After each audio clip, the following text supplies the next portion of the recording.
back to an idea of gut string, which in fact is his original concept of string. What's going on? It's Jason Heath, and my friend, the wonderful bass player Szymon Marciniak, has a GoFundMe running right now for a new album that he is recording. It is a beautiful project. We're going to dig into that here, and the link to the GoFundMe is in the description below.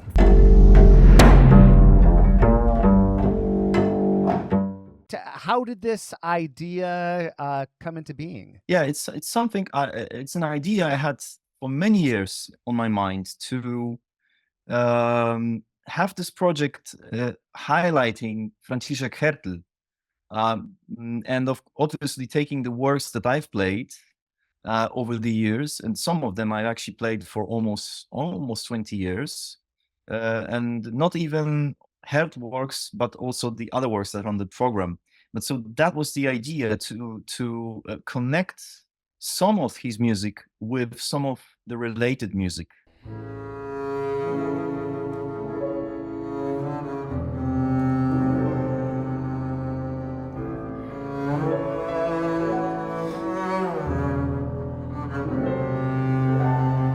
In the first place, it was just a repertoire that I liked, but at some point I've discovered that there's this Karel Reiner sonata, and on the very first page it says dedicated to Professor Franciszek Hertl, and I thought, oh, that's rather interesting because it's a little different style, although it was written around the same time that Hertl published his own sonata. So obviously there was a connection.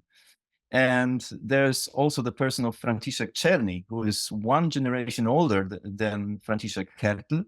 And so I discovered again that Czerny was Hertl's teacher, because he taught at the Prague Conservatory, I think, since 1890. And in around 1920, Hertl became one of his students. And the story I read somewhere was that Hertl was supposed to be a violinist, but it was Franciszek Czerny who kind of spotted him and convinced him to take up the bass. So thanks to him, because thanks to that, we have all this great music from Hertl, which he composed later. So I pretty early on had this concept of having some bigger works and some smaller works of Czerny, because he wrote this whole bunch of salon pieces. I mean, it's not exactly small pieces, because the ones we have on the program are quite, their own forms in itself, around 10, 12 minutes even, But this is, let's say, the lightest of the program. There are some more modernistic things like Reiner, and then the Hertl is kind of in between the both, which is a bit of modernistic harmony, and yet still very lyrical, very romantic roots, I think, still coming even from 19th century. And of course, all of it very Czech in spirit. There's some.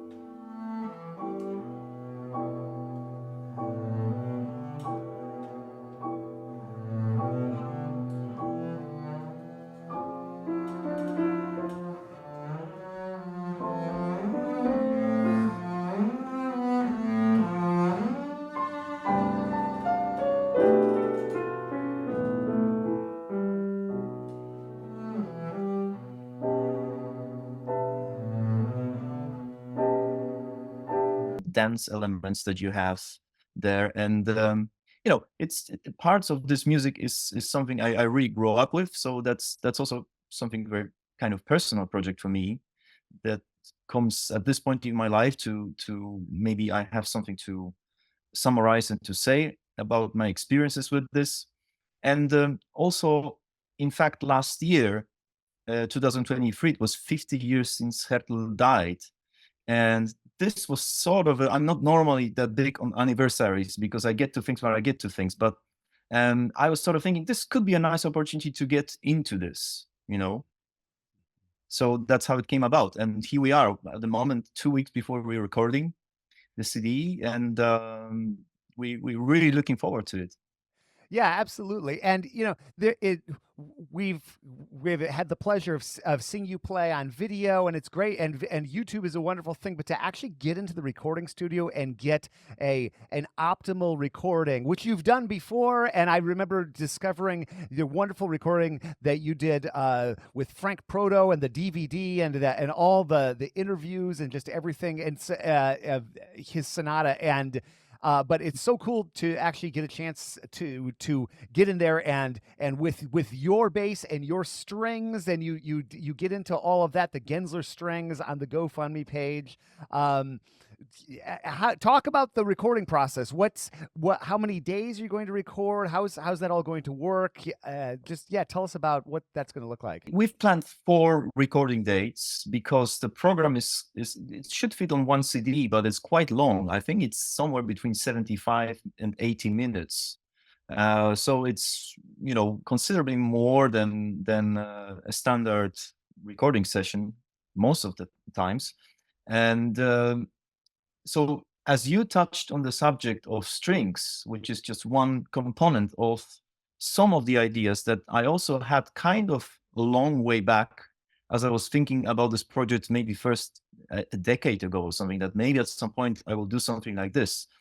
And as I started playing the Hertl Sonata 16 or 17 years ago. And after playing it for a little bit, I don't know why, but the idea came to me that if I ever do record this piece, I want this to do this in some sort of special sonic experience. And I in the beginning, I didn't know what it could be, maybe an analog recording, but I was thinking towards kind of an authentic old kind of sound, not to sound like a modern recording. And also I knew that all these works that we're recording have been recorded already. And so my first idea was it would need to be some kind of old piano, or at least something with a special sound. And much more recently, the idea of special kind of strings, as I have this long already association with Gerald Gesser, my dear friend, who is fantastic string maker, and I've been using his strings for 15 years now. But this again is something else, because it brought me all the way back to an idea of gut string, which in fact is his original concept of string. And because somewhere in, I guess, 2 years ago, I realized that this must be the sound. And so it's not only about the piano, it's also about the setting up of the bass, which gives this very raspy and warm at the same time color. And I'm thinking towards a kind of, I think the best document of that early 20th century era of string playing on the bass, and maybe the only existing, is of course the recording of Kusewicki, which is, if you ask me, and I'm sorry to everyone, great players of the world, but this is the recording I would take on Desert Island with me of bass playing, because it's the most musical, the most free-spirited, beautiful sounding, human quality recording of any. It doesn't even matter which repertoire that is, but I mean, there is a charm and musical freedom in these days of playing, and that's just the bass document of that. But I mean, if you listen to Pablo Casals and Fritz Kreisler and all these great string players of that time, you hear the same or similar things, which I think got lost later, in some ways. And of course, the music changed too. So that's something that I think has to do a lot with the fact that the gut string was the only type of string that string players used still at the time, and well into 1960s, I guess. So with the repertoire we're recording, Czerny pieces are written in 1913. And then you've got the Hertl Sonata that he wrote in the 40s, published in the 50s. And there's the Reiner Sonata around the same time. And the pieces of Hertl are a little later, from 1960s. But, if you consider that he grew up musically also in the 20s, in the 30s, that was still that time. And his ideas originate from that time, or even from the time before. So the idea is to at least use those tools. And okay, we end up not using a really old type of piano, but we found, thanks to our producer Dirk Fischer, who owns the company Solar Records, we found a piano builder and technician whose name is Gerd Finkenstein, and he has a piano house, a wonderful village in Germany. And we end up using a modern, I guess it's 2 years old, Bösendorfer, but it's a smaller piano, so kind of chamber music sized, not really a concert piano. And I was blown away because we went there and rehearsed, and I was blown away by the transparency of its sound, and how much this actually resembles this kind of old recording sound, even though it's a completely new instrument, you know. So if you like, we connected the idea of the sound, which is the goal, with, you know, some modern reality practice, which, you know, it has to be something that works for us, and which doesn't cause any troubles, you know, like with the old instruments. It can go, especially with pianos, you know, you never know how they're gonna react. Love your exploration of sound on any setup, whether, you know, I've had the wonderful pleasure of hearing you recently here in San Francisco. You were here for our bass bash, playing a wonderful bass by Andrew Pitts, very different, of course. I've gotten the chance to hear you on your Gensler strings. I remember hearing you in Prague on a recital, this packed hall in Prague, and then you came to Michigan. We were both in Michigan for the International Society of Bassists Convention 2023, and you both were there playing what will be this recording you're about to do. Yes, in the whole of 2023, we actually did several big recitals, to kind of, on the one hand, to celebrate that Hertl anniversary, but of course, this was in mind of us, to prepare ourselves and to warm up for this recording. And one of the concerts was I have to say, with the great help of the ISB, and especially Madeline Crouch. And of course, I've been member of the ISB, as most of us, since 2013. That was the first time that I came to the ISB, and that would be a lucky coincidence that I brought my friend Suk 10 years later, having her debut, because it was the first time for her to play in the United States. Wow. So I thought, let's use this opportunity. And it was after a long break, of course, the first live convention again.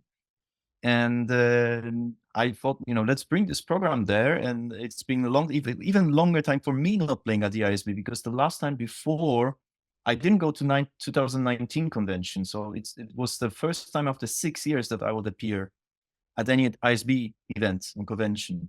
Wow. So we had great time performing there, and being in Ann Arbor.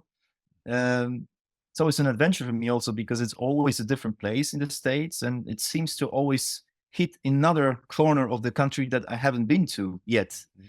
So I probably visited most of the United States by these various conventions and bass events, you know. I've also been an ISB member for a long time. I think my mom got me a membership back when I was in high school, so it's been fun too. And you're such a friend of the bass community and the ISB. Recording a CD, like getting in and getting studio time, like you're describing, it's not easy, and there's so many expenses that go into something like this. From the, you know, just name it, for the renting the hall, paying all the people that are working on it. So GoFundMe makes a lot of sense for launching a project like this. I'm so glad to see so many people have contributed already. And I've contributed. I see a lot of other familiar names. If you're listening to this or watching this, there's a link in the description below if you're watching on YouTube, or swipe right on your podcast app and it'll be right there. And it's definitely a worthy cause to support. And the attention to detail that you take with everything I've ever seen you do, whether it's this just absolutely wonderful recital you did a year ago here in San Francisco. I mean, I just had such a pleasure watching that and then reliving it as I edited the videos for YouTube. I can't wait to hear this finished product. Tell us just the timetable for what's, like, we're talking now, you're about to record, and then what's the idea for the release? Just like, what do the next few months look like for this project for you? Yes, we are recording actually the last week of March, just before Easter, and the plan is to release the CD, as everything goes well, to release it towards the end of the year, because between that we will do all the editing, and I guess then we will proceed to, you know, get all the information for the booklet and the photo shoot and everything. You know, I insisted, in fact, for this to be a physical CD, which almost, of course, today is almost a utopia, kind of utopic idea. And even, as we talked with Dirk, when he started the label, it was just around the time that I met him, was probably 2015. He actually already, it was an era of, where CDs were disappearing, but he actually took great care of all the details and having this very well made booklets with lots of information, packaging, everything. But even he told me that he's slowly changing or shifting towards just digital releases. But my take on this was, if this is the very last physical CD I will ever release, which is likely because the world doesn't need this anymore, I want this to be with this music. And that's just for my, if nothing else, for my personal reasons, because this is something I really grew up with.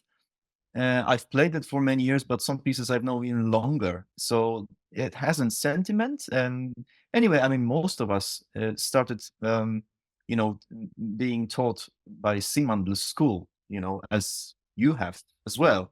And nothing else but the Czech guys, and Czerny and Hertl and Mishek and, countless others that are maybe a little lesser known. They come from that school. But I mean, the wonderful benefit here, it's not just the base school presentation, it's just great music that has a personality and style and charm.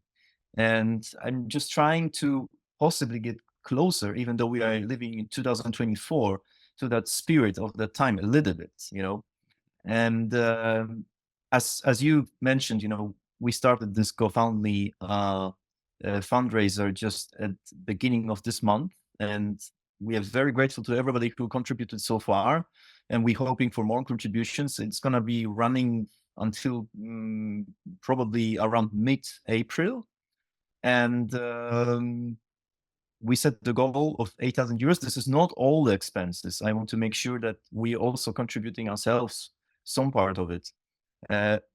It contains, of course, all the usual costs as producing the CD and the CD pressing and the recording itself, the renting of the hall. In this case, of course, also the transport and renting of the piano, which you don't normally have in a sort of conventional recording session. But in that case, as I said, we had a very specific concept in mind, not using just any piano, a piano that is in the hall. And that's what it roughly consists of, the plan of the expenses. I can't wait to hear this CD. Szymon, thanks for what you're doing. Folks, if you can contribute, that GoFundMe link is in the description below, and we'll see you in the next one.